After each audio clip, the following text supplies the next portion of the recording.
Welcome to Swiss Road Trip and my 1973 Series III V12 E-Type.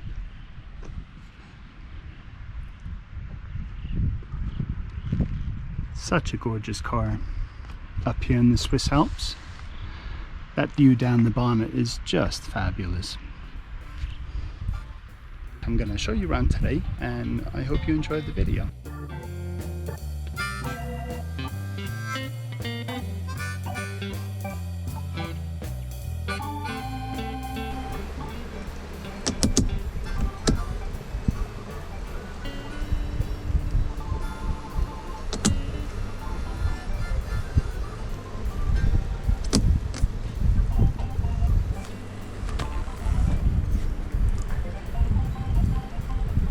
So the E-Type does get hot, so it's a good idea to keep the Webasto full-length sunroof open. This lets in a little bit more air if it's flat like that. I think it also looks better. And the rear windows can open and close as well. I like to keep them open. Just lets that little bit of extra air through the car. Because the V12 does generate quite a lot of heat. You move the wind deflector, open that up, slide it back, and there you have it. You can also leave it in that position.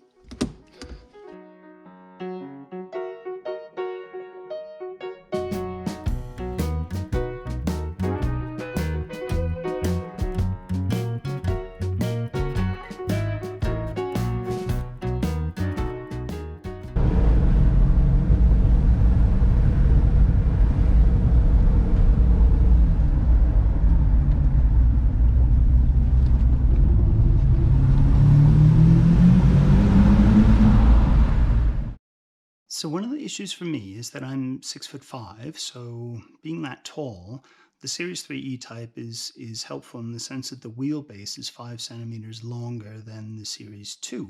So effectively, I only really fit in the Series III. There's quite a lot of room in here. It's quite comfy, cozy. You can reach over and touch the door. It's not a very wide car, but it is a lovely interior.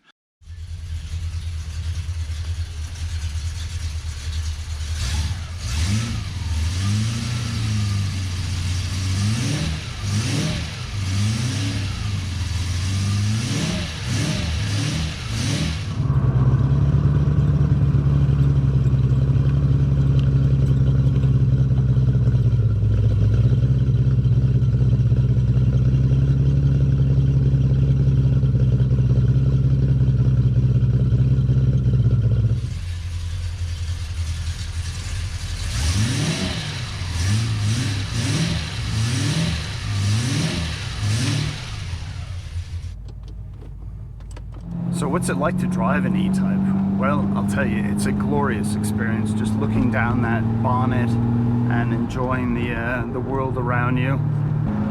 The sound of the motor is really quite something.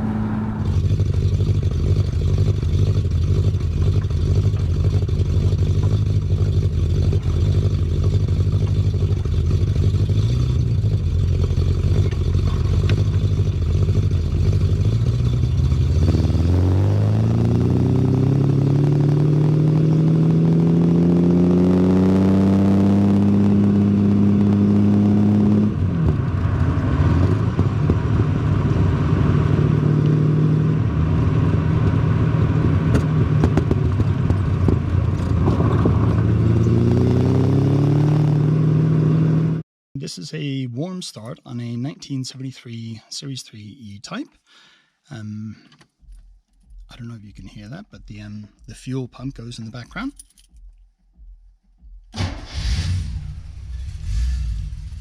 Rev counter is not working, unfortunately.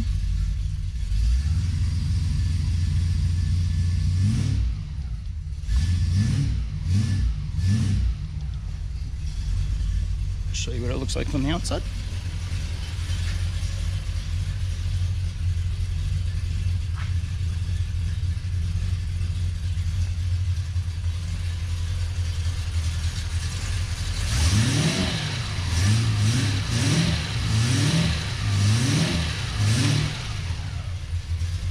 there you have it. Warm start on a 1973 Series III E-Type.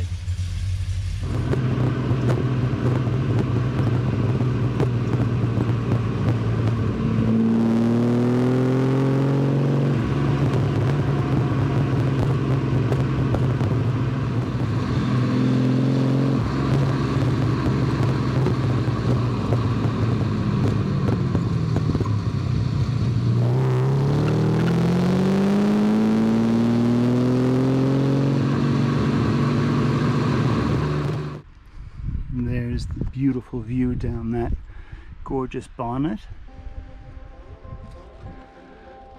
View from the driver's seat.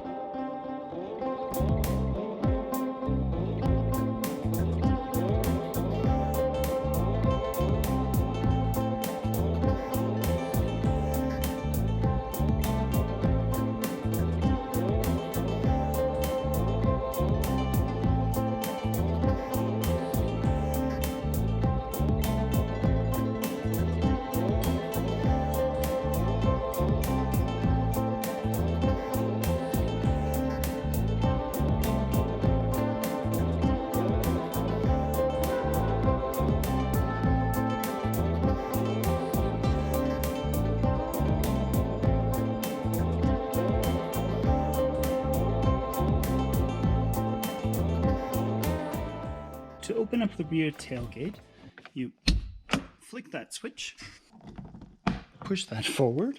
Generally, you have to push that in. And then you've got quite a big boot space for going away for a few days or a week or longer. You can put a set of golf clubs diagonally across that, or alternatively, pull that back, right? So that's the rear seat rest. Right, so that creates a slightly smaller space, but more space here on the back seats. Not so easy single-handed, but there you go. It does work. And then you can put handbags and stuff like that in there. There's not much room behind here, behind the seats, for legs or anything else. So I know it says 2+2, but it really is a two-seater, but you do have the added practicality of that additional space and the functionality of the seat rest.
Battery and oil gauges, your clock, which works perfectly as long as you set the time a few minutes beforehand, because it will probably run slow like mine does, your water and fuel gauges, and your hazard lights, map light, which is just right up there, interior lights, which is above and behind us,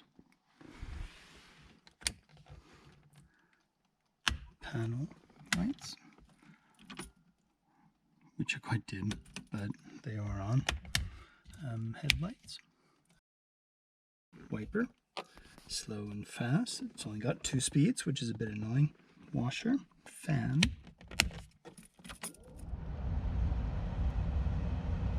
which blows some, outside air and lots of dust around, and the rear window defroster. The cool and heat temperature gauge, which we have on cold all the time. I'm not sure it makes much difference. Glove box, Halford's air pressure gauge. There's even a little fire extinguisher down there, which is kind of cool. You can pull that for air, The bonnet latch is on open.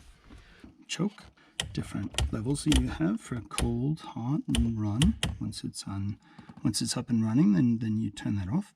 And obviously defrost is down and interior is up, so that's for that little gauge there, although it's hard to tell what difference that makes. Hazard and warning lights, speedo, oil, brake light, headlamp, fire extinguisher, which I wouldn't want to have to rely upon, and your air pull, and that's the bonnet latch, so that's open and that's closed.